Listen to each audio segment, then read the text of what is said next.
Now let's look at the while control structure. In life, we're going to go to class.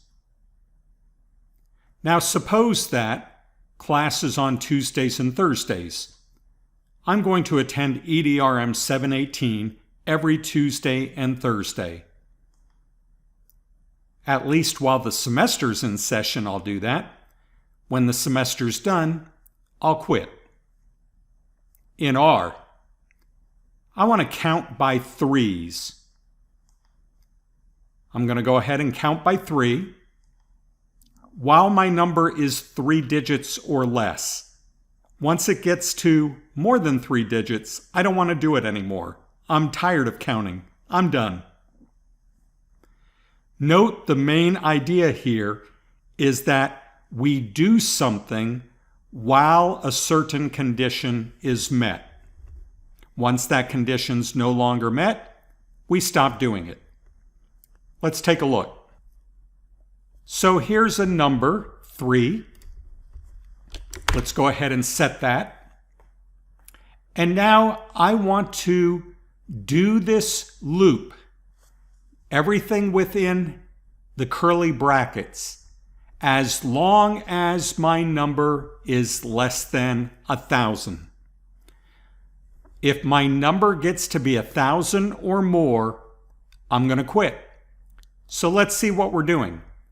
We're going to print the number. Of course, right now it's 3.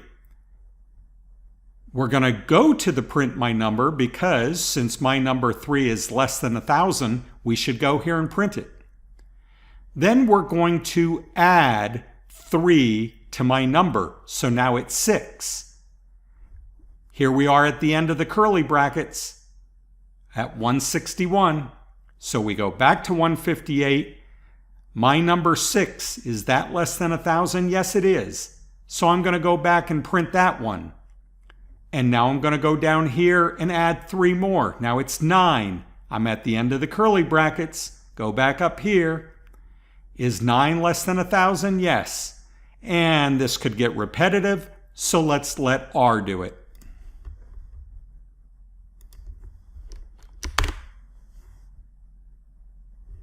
And it did it. You see what it did is it counted by 3, starting all the way back here at 3, 6, 9, 12, 15, 18, all the way until what happened?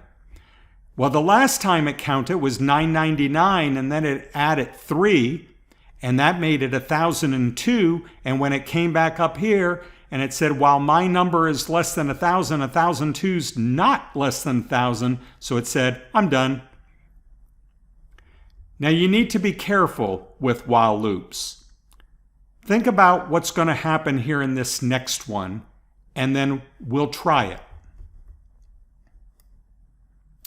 So here, I'm going to set my nums as null. In other words, nothing in it.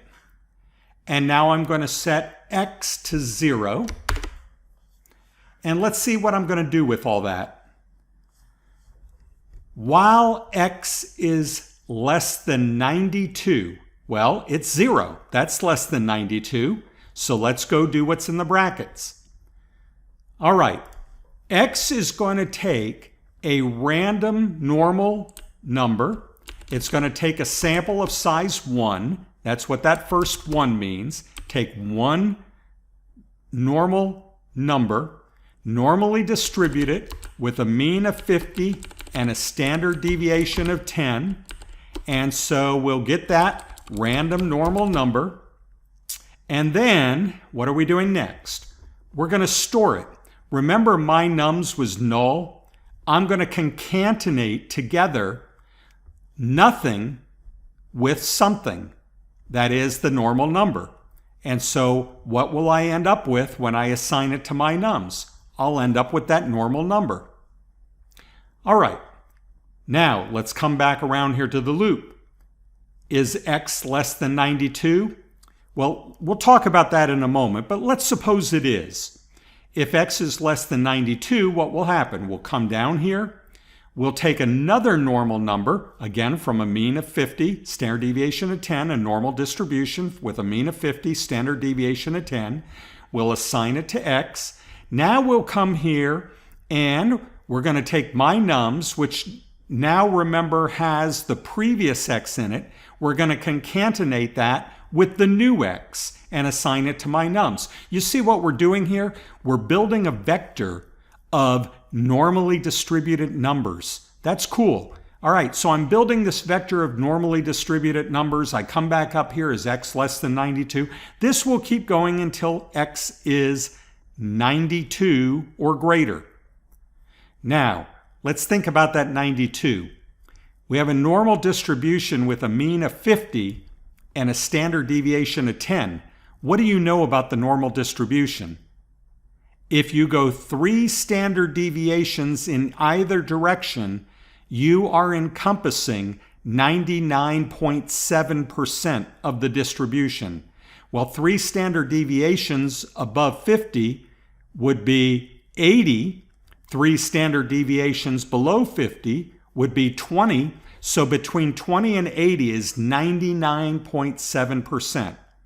Now the tails of the normal distribution go on and on and on and on and on, even beyond 3 standard deviations. But the probability of getting a value out there beyond 80 is not very big. And so we're waiting to get a value not only bigger than 80, but bigger than 92, which is more than 4 standard deviations above. That's why I say you have to be careful. So let's go ahead and run this. Here we go. Are you ready? It's running, it's running, it's running. Now, if you're doing this with me, yours is going to stop at a different time than mine because you're getting different random numbers. Besides, our computers probably run at different speeds. Mine is still running. The tape is still rolling here. I'm still recording. I have not stopped it. It's done. It is done. And what I ended up with for my x was a 93.87. That was bigger than 92, so it stopped. But before it got there, I ended up drawing 143,767 random numbers, taking up 1.2 megabytes of space in my memory. That's a large numeric number. I can see the first few of them here, but it's a very long vector of length 143,767. So that's why we have to be careful. Imagine if I had done this. Imagine if I had set this to 130. If I had set that to 130, what is that? 8 standard deviations above the mean. I'm not going to do this because probably what will happen is it will fill my computer memory before it ever got there. That's why you have to be careful.